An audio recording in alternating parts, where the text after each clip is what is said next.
नमस्कार. कोणताही दावा, कोणताही अपील याचा निकाल जेव्हा येत असतो, तेव्हा त्यात मुख्यतः दोन स्वरूपाचे मुद्दे असतात. एक असतात तांत्रिक मुद्दे, ज्यामध्ये मुदतीचा मुद्दा, न्यायालयाचं कार्यक्षेत्र हे विषय येतात. आणि दुसरे असतात ते म्हणजे गुणवत्तेवरचे मुद्दे. यातला तांत्रिक मुद्दा हा जास्त महत्वाचा आहे. कारण जर एखादं प्रकरण तांत्रिक मुद्द्यावरच कमकुवत ठरलं आणि त्याचा प्रतिवादीने जर फायदा घेतला, तर अगदी प्राथमिक पातळीलाच ते प्रकरण फेटाळलं जाऊ शकतं. म्हणूनच मुदतीचा मुद्दा हा एक अत्यंत महत्वाचा मुद्दा आहे. आता कोणताही दावा दाखल करताना तो मुदतीमध्येच दाखल केला गेला पाहिजे, हे तर आपण अनेक वेळा अनेक व्हिडिओमधनं विविध उदाहरणांमधनं जाणून घेतलेलंच आहे. पण हाच मुदतीचा कायदा अपिलाकरता सुद्धा लागू आहे. आता जेव्हा कोणताही निकाल होतो, मग तो अंतिम असो किंवा दाव्या दरम्यान एखादा झालेला असो, त्या निकालाविरोधात जर तुम्हाला अपील करायचं असेल, तर त्या प्रत्येक अपिलाकरता एक विहित मुदत निश्चित करण्यात आलेली आहे आणि त्या मुदती दरम्यानच तुम्ही अपील करणं अपेक्षित आहे. आता या अपील करण्यामध्ये ज्या अनेक गोष्टी आवश्यक असतात, त्यातली सगळ्यात महत्वाची आवश्यक गोष्ट म्हणजे ज्या निकालाला आपण आव्हान देतोय त्याची साक्षांकित छायांकित म्हणजे सर्टिफाईड कॉपी.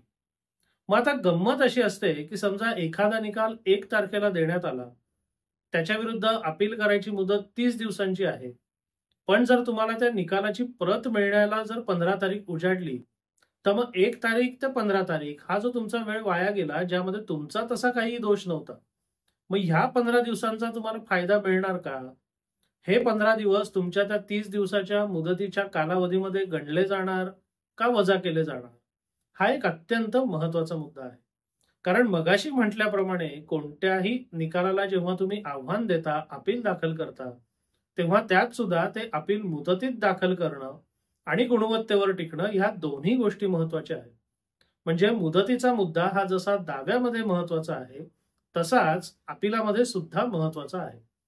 आणि मगाशी म्हटल्याप्रमाणे एखादा आदेश झाल्यापासून त्याची प्रत मिळेपर्यंतचा हा जो कालावधी आहे, तो जो वाया जातो, त्या संदर्भात मुदतीच्या कायद्यामध्ये काही तरतूद आहे का?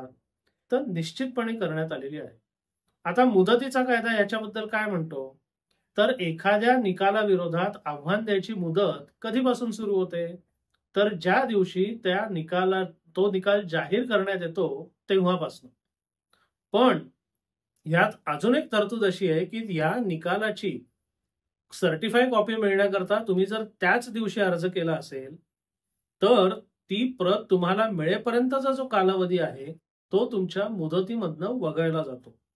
म्हणजे मगाचचं जर उदाहरण आपण घेतलं की 1 तारखेला समजा निकाल जाहीर झाला, तुम्ही 1 तारखेलाच त्याची प्रत मिळण्याकरता अर्ज दाखल केला आणि तुम्हाला त्याची प्रत समजा 10 तारखेला मिळाली, तर तुम्हाला मुदत जी आहे ती तुमची मुदत 10 तारखेपासून सुरू होईल, 1 तारखेपासून सुरू होणार नाही. 1 ते 10 तारीख हा जो प्रत तयार होण्याकरता कालावधी लागला, ज्यात तुमचा काही दोष नव्हता, तो तुमच्या मुदतीमध्ये गणला जाणार नाही. मात्र याच्यामध्ये सगळ्यात महत्वाचा मुद्दा असा की त्या दिवशी तुम्ही अर्ज करणं महत्वाचं आहे. आता दुसरं एक उदाहरण बघू. हेच उदाहरण समजा 1 तारखेला निकाल लागला, पण तुम्ही त्याच्या प्रत मिळण्याकरता अर्जच समजा 15 तारखेला दिला, तर 1 ते 15 हा जो 15 किंवा 14 दिवसांचा कालावधी आहे, त्याची गणना तुमच्या मुदतीच्या कालावधीमध्ये केली जाईल. म्हणजे 14 किंवा 15 दिवसाची मुदत तुमची संपेल आणि मग जेव्हा तो निकालाची प्रत तयार होईल, जेव्हा तुम्हाला तो निकाल प्राप्त होईल, तिथपासनं तुम्हाला 15 किंवा 16 दिवस ते अपील करायला मिळू शकतील, तेवढा कालावधी तुम्हाला मिळेल. म्हणून जेव्हा कोणताही आदेश होतो आणि कोणत्याही आदेशाविरोधात तुम्हाला जर अपील करायचं असेल, तर सगळ्यात पहिलं आपलं कर्तव्य असलं पाहिजे की ज्या दिवशी आदेश जाहीर झाला, त्याच दिवशी आपण त्याच्या प्रतीकरता अर्ज दाखल केला पाहिजे. म्हणजे तिथून पुढे प्रत बनेपर्यंतचा जो कालावधी आहे, तो तुमच्या मुदतीमधनं वजा होणार नाही. ते तुमचं दिवसांचं नुकसान होणार नाही आणि तेवढा जास्त वेळ, तेवढी जास्त मुदत तुम्हाला तयारी करता मिळेल. आणि याच संदर्भात सर्वोच्च न्यायालयाने नुकताच एक निकाल दिला. त्या निकालात सर्वोच्च न्यायालय काय म्हणतं? The limitation commences from the date of pronouncement of the order. The benefit of the limitation act is available only on an application for grant of certified copy of the order. म्हणजे मगाशी मी जे म्हटलं की तुम्हाला मुदतीच्या कायद्यातला हा फायदा जर हवा असेल तर त्याच्याकरता त्याची प्रत मिळण्याकरता अर्ज दाखल केलेला असणं अत्यंत गरजेचं आहे. तुम्ही जर अर्जच दाखल केला नाही, म्हणजे मगाचच उदाहरण घ्यायचं झालं, समजा 1 तारखेला निकाल लागला, 30 दिवसाची मुदत आहे, पण तुम्ही जर अर्जच पुढच्या महिन्यामध्ये दाखल करत असाल तर तुमची मुदत संपलेली आहे. म्हणजे तुम्हाला जर अपील दाखल करायचं झालं तर पहिले विलंब माफीचा अर्ज दाखल करायला लागेल. विलंब माफीचा तो मुद्दा आधी चालेल आणि विलंब जर माफ झाला तर आणि तरच तुमच्या अपिलाची सुनावणी येईल.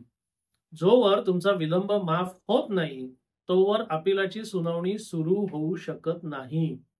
म्हणून आपल्यापैकी जे लोक विविध प्रकरणांमध्ये वकील किंवा पक्षकार आहेत, ज्यांच्या प्रकरणांमध्ये सतत किंवा अंतिमचे निकाल येणार आहेत किंवा येत असतात आणि त्यांना त्याच्या विरोधात अपील करायचं किंवा नाही करायचं हा संभ्रम असतो, तेव्हा निकाल जाहीर झाल्यावर लगेचच किंवा पुढच्या दिवशी त्याच्या प्रत मिळण्याकरता अर्ज दाखल करणं हे केव्हाही फायद्याचं ठरतं.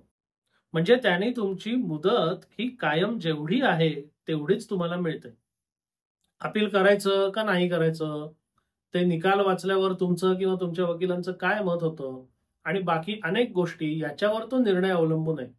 पण अपील करायचं झालं तर त्याच्यामध्ये ज्या अनेक अडचणी येतात त्यातली किमान मुदतीची अडचण तरी आपल्याला भेडसावू नये असं जर आपलं प्रामाणिक मत असेल तर कोणताही आदेश झाला तर त्या आदेशाची प्रत मिळण्याकरता त्याच किंवा त्याच्या दुसऱ्या दिवशी तुम्ही अर्ज दाखल करा. म्हणजे अर्जानंतर तुम्हाला प्रत मिळेपर्यंतचा जो कालावधी आहे तो तुमचा नुकसान होणार नाही.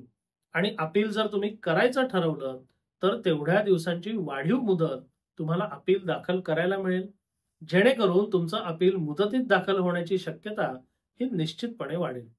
आणि जर तुमचं अपील मुदतीत दाखल झालं तर थेट अपीलाची सुनावणी होऊ शकेल. विलंब माफीचा अर्ज, त्याची सुनावणी, त्याचा आदेश, हे सगळे टप्पे किंवा हे सगळे मार्गातले अडसर तुमचे आपोआप दूर होतील. म्हणून दावा असो किंवा अपील असो, मुदतीचा मुद्दा कायम ध्यानात ठेवा. मुदतीच्या मुद्द्यात आपलं नुकसान आणि फायदा दोन्ही करण्याची ताकद असते हे लक्षात घ्या आणि त्या अनुषंगाने आपलं नुकसान टाळण्याकरता ज्या ज्या गोष्टी करणं आवश्यक आहे त्या अवश्य करा. त्या केल्या जातात किंवा नाही याच्यावर बारकाईने लक्ष ठेवा, जेणेकरून तुमच्या पुढच्या समस्या आपल्याला कमी करता येतील किंवा टाळता येतील. आपल्याला हा व्हिडिओ कसा वाटला अवश्य कळवा. धन्यवाद.